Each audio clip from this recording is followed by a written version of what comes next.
본문 잠언의 말씀은 우리가 문자 그대로 읽으면 좀 오해가 될 수 있는 내용들이 꽤 많이 있습니다. 왜 그런 말씀을 주셨는지 그 의미를 파악하지 않으면 때로는 잘못된 해석과 결론을 얻을 수 있다는 겁니다. 그 대표적인 것이 바로 8절에 나타나 있는 말씀이죠. 자, 8절을 보면 뇌물은 그 임자가 보기에 보석 같은즉 그가 어디로 향하든지 형통하게 하느니라. 여러분, 뇌물이라고 하는 것은 물질의 값을 지불하고 어떤 대가를 희망하는 겁니다. 그러니까 물질의 물력의 힘을 가지고 사람도 움직이고 상황도 만들어가고 못할 것이 없다고 생각하는 주위의 사람들이 활용하는 것이죠. 그런데 본문에 보니까 뇌물은 그 임자 보기에 보석 같고, 뇌물을 쓰는 사람의 입장에서는 그 뇌물 자체가 천금만금 같이 귀해요. 이유가 뭡니까? 이것만 쓰면 바뀌지 않는 것이 없고 안 되는 일이 없고 이것 앞에서 무릎 꿇지 않는 정치인이 없고 법관이 없고 이것 앞에 무릎 꿇지 않는 천하의 어떤 사람들도 이 뇌물 앞에서는 다 굴종하고 다 순응하고 자신의 소원을 들어주더라 이겁니다. 그래서 그 임자가 보기에는 보석이구나, 보석. 이것만 있으면 뭐 세상 사는데 일 없겠다, 그렇게 생각을 한다는 것입니다. 아무리 나쁜 행동을 하고 죄를 범했어도 뇌물을 가지고 가면 죄 있던 자가 죄 없는 자로 되기도 하는 그런 시대, 그런 시대를 좀 풍자해가지고 잘못된 사고를 가진 사람들을 풍자해가지고 그것은 그렇게 생각하는 것이 진리라고 하지만 사실은 그것은 진리가 아니라고 강력하게 부정하고자 하시는 말씀이 바로 이 8절의 대목입니다. 자, 8절 중반절을 보세요. 그가 어디로 향하든지 형통하게 하느니라. 자, 우리가 표면적으로요, 뇌물을 쓰는 사람의 가정과 또 그 사람은 만사일사천리로 다 잘 되는 것처럼 보여집니다. 그러나 시간이 지나면 역사는 말합니다. 또 모든 것을 감찰하시는 하나님은 심판하십니다. 또 더 나아가서 객관적으로 모든 사람들이 질타를 하고 그 사람을 향하여서 강력한 메시지로 잘못된 길을 가고 있다고 표현을 하죠. 자기만 몰라요. 자기만 모르고 그냥 뇌물에 취해가지고 사는데, 우리가 역사적으로 보면 뇌물을 써가지고 잘 되는 예가 거의 없습니다. 뭐 혹여나 시간차적으로 좀 형통한 듯 보이는 하나, 그러나 시간이 지나면 역사가 말하고 또 결론적인 판단과 결정이 잘못된 삶을 살았다고 하는 최후의 결과가 그 사람들에게 주어져 간다는 것을 우리는 세상 모든 정황에서 그 일들을 목도해 보면서 살지 않습니까? 그래서 백일하에 다 드러나게 되어 있다는 것입니다. 그래서 오늘 하나님께서는 본문 말씀 가운데 아주 중요한 말씀을 3절에 주셨는데요. 여호와는 마음을 연단하시느니라. 제가 오늘 잠언 17장 1절에서 28절 말씀을 묵상해 보면서 먼저 은혜를 나누면서 상고해 보면서 이 말씀 3절 후미의 말씀이 마음속에 훅하니 들어와요. 다 중요한 말씀이지만 여호와는 마음을 연단하시느냐. 여러분, 그래서 무릇 지킬 만한 것보다 우리 마음을 지켜야 된다고 했는데, 우리가 질서가 잡히고 하나님 앞에 신실한 믿음대로 살고 욥과 같이 의로운 반열의 사람이라고 하나님이 칭찬해 주시고 아브라함처럼 세상에 하나님 앞에 아주 귀한 약속을 받고 자손 만대 창대하게 되는 복을 누린 사람이 되었는데 그냥 된 것이 아니라 철저하게 이 마음이 제대로 연단을 받아서, 적극적인 표현을 하면 훈련을 받아가지고, 여러분 연단이라고 하는 것은 재련소에서 아주 잘 활용되는 용어입니다. 세상에 그 많은 돌들을 갖다가 그 속에 철광석이라고 그러죠. 금도 있고 은도 있고 동도 있고, 돌을 녹이면 그 속에서 엄청난 자원들이 쏟아져 나옵니다. 이것이 재련소에 들어가요. 용광로 속에 들어가요. 그래서 다 이 물질을 분해합니다. 그래서 금은 금대로, 은은 은대로, 동은 동대로, 철은 철대로, 납은 납대로 다 분리해가지고 이 물질을 분리해서 쫙 빼냅니다. 그런데 그렇게 분리해서 모든 것들에 대한 최종적인 결과물을 얻으려면 불을 떼가지고 확 녹이는 겁니다. 연단의 과정이 필요한 거죠. 여러분, 그래서 이 연단의 과정은 새롭게 되는 새로운 결과물을 선물로 주는 과정입니다. 그래서 우리 인생은 훈련이라고 했습니다. 우리가 어려서 태어나가지고 본래 사람은 악한 존재로 태어난 겁니다. 유전적인 죄를 가지고 태어났기 때문에, 그래서 최초의 사람은 선한 사람으로, 거룩한 반열의 사람으로 하나님의 형상과 모양을 닮아서 지음을 받았지만, 아담 이후로 유전적으로 죄가, 원죄가, 그리고 자신의 자범죄, 그래서 죄와 허물이라고 표현하죠. 이 죄와 허물로 말미암아 영원히 죽을 수밖에 없는 자가 된 겁니다. 그래서 사람은 태어날 때부터 악하다라는 것이 거기서 나온 말씀이죠. 어린아이에게 아무것도 누가 가르쳐주지 않았는데 아이가 성질을 부려요. 때로는 어머니의 이 모유를 수유받다가요, 지 맘에 안 들면 젖이 잘 안 나면 젖꼭지를 팍 깨물어요. 이도 없는 것이 잇몸으로 그냥 팍 이렇게 깨물는데 얼마나 아픈지 모른대요. 이도 없는 것이. 여러분, 누가 가르쳐주지 않았어요. 그런데 점점 성장하면서 또 환경의 영향을 받으면서 어떤 사람들은 이제 변화를 경험하고 하나님의 말씀 가운데 새 사람이 되어가고 거룩한 반열로서 거듭남의 역사를 체험해 나가고, 어떤 사람은 전혀 변화를 경험하지 않았기 때문에 여전히 악습이 이 속에 계속 깔려 있어가지고 평시에는 그렇지 않은 것 같은데 어떤 문제나 어떤 일이 발생되면요, 저 사람이 저런 사람이었나? 나 이런 사람이야. 내가 말 안 하려고 했는데 하면서 시작하면 엄청난 말이 이 입에서 쏟아지고 사람의 속에서 쏟아져요. 여러분, 그래서 예수님께서도 사람들이 손을 씻지 않고 먹는 거, 그거 예수님과 예수님 제자들을 향하여서 신랑하고 조롱했죠. 아니, 왜 당신의 제자들은, 당신과 당신의 제자들은 손도 씻지 않고 그냥 음식을 먹냐고. 정결 예를 갖추지 않고 음식을 먹고 그러냐고. 그냥 진짜 더러워가지고 먹고. 그랬더니 예수님이 한 말씀 하셨죠. 입 안으로 밖에서 들어가는 것이 사람을 더럽히는 것이 아니야. 사람의 속에서 입 밖으로 나오는 것이 더럽히고, 그리고 사람에게 상처를 주고 추한 모습을 드러내는 것이지.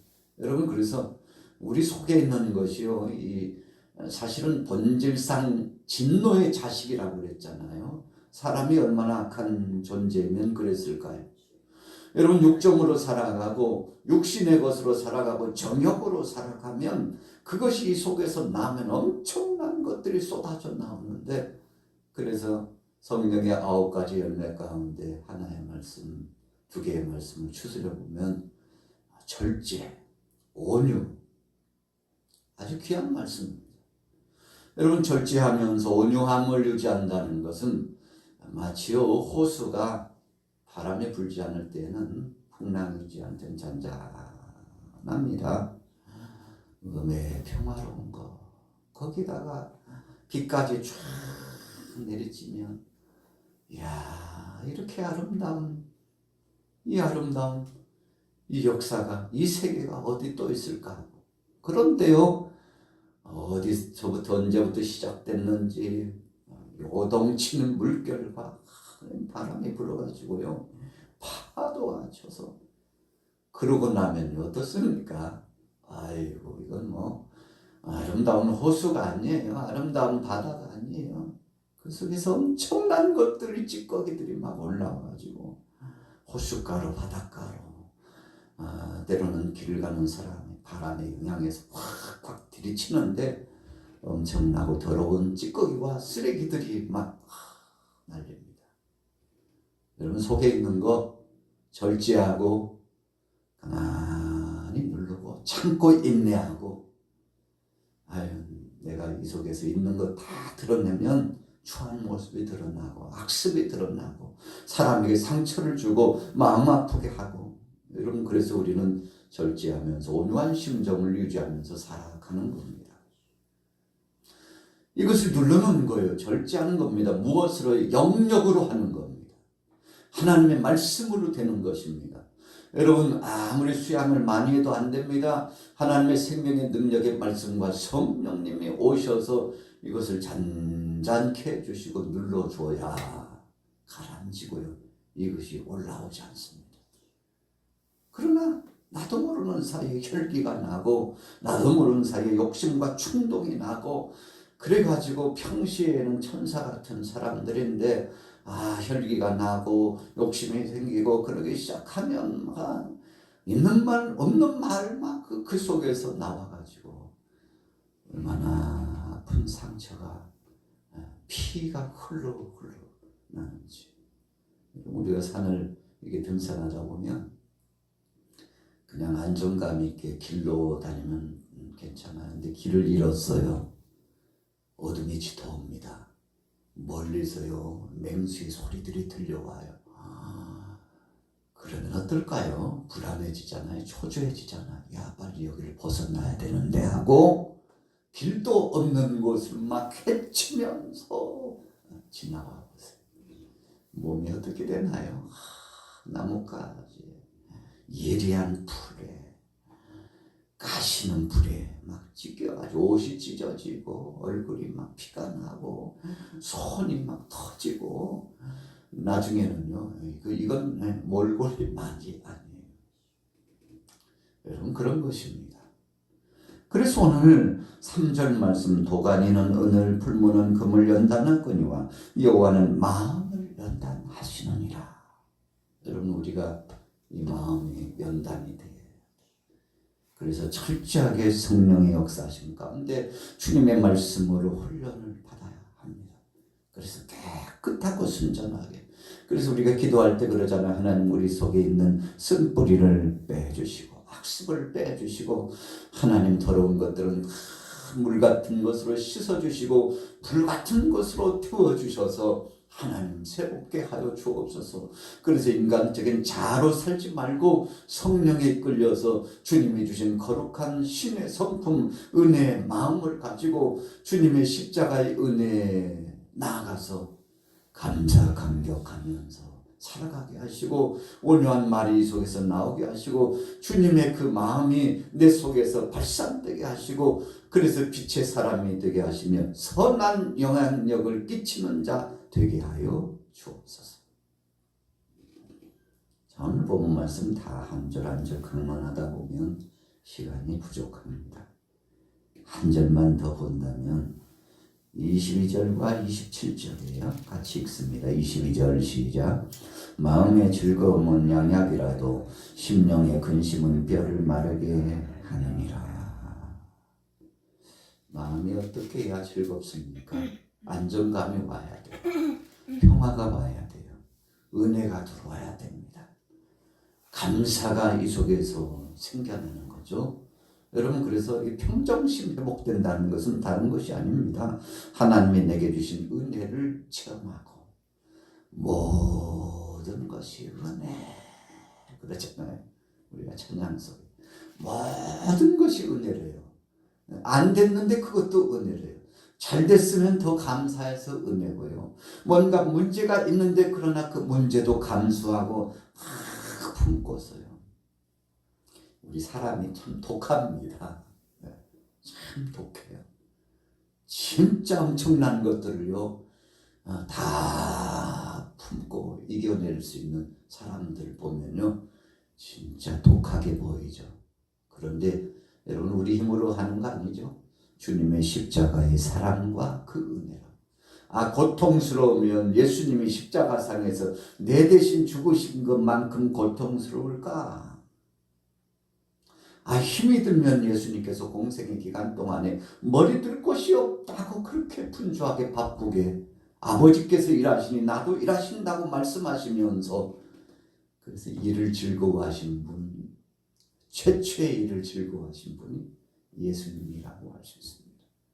아버지께서 일하시는데 나도 일한다 하면서 동분서주 제자들 예수님 보면요 진짜 철인이셔. 철인. 그냥 좀 쉴만도 한데 아이고 좀 쉬는 시간에 또 기도 동산에 올라가신 예수님 모습 보면 제자들이 볼 때 막 겁났을 거예요.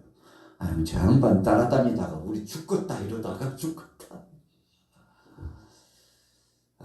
엄청났죠. 3년 동안의 예수님의 그 행보 사역을 보면 참 대단하셨습니다. 바울의 일대기를 보면 눈물 납니다. 고린도 전후서에서, 특별히 고린도 후서에서 자신의 삶을 참 피력하잖아요. 얼마나 엄청난 일들이 그에게 있었는지.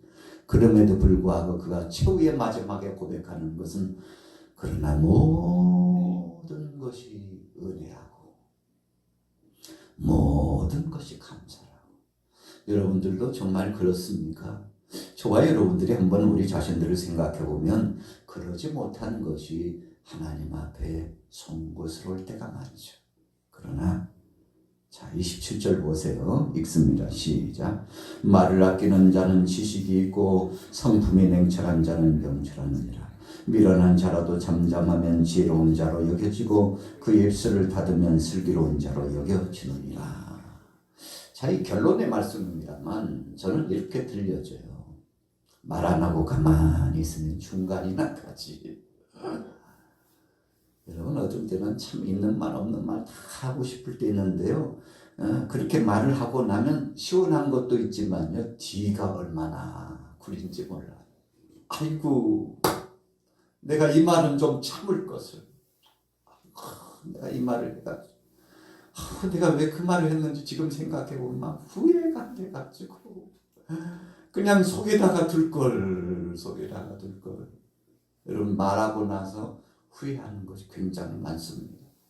그래서 오늘 잠언의 말씀도 분명히 말씀했어요. 아무리 미련한 자라도 그가 속에 있는 거 콕 누르고 가만히만 있었으면 그가 바로 지혜로운 자라고 하는 것은 인내심을 갖고 절제하면서 상대를 배려하고 상대를 나보다도 더 낫게 여기려고 하는 마음이 천번질 만번질만 있어도 그는 지혜로운 자다.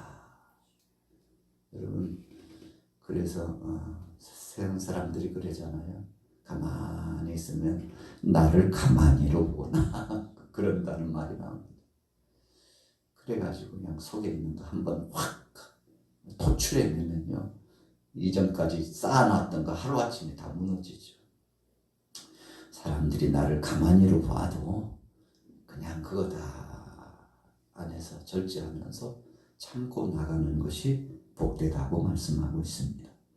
억지로가 아니라 여호와는 마음을 연단하신다고 했는데 주님이 주신 은혜, 그 사랑으로 이것이 가능한데 오늘도 여러분들 속에 이런 놀라운 삶이 주어져 이루어 나가서 복된 자로 승리하게 되시기를 예수님의 이름으로 축원합니다.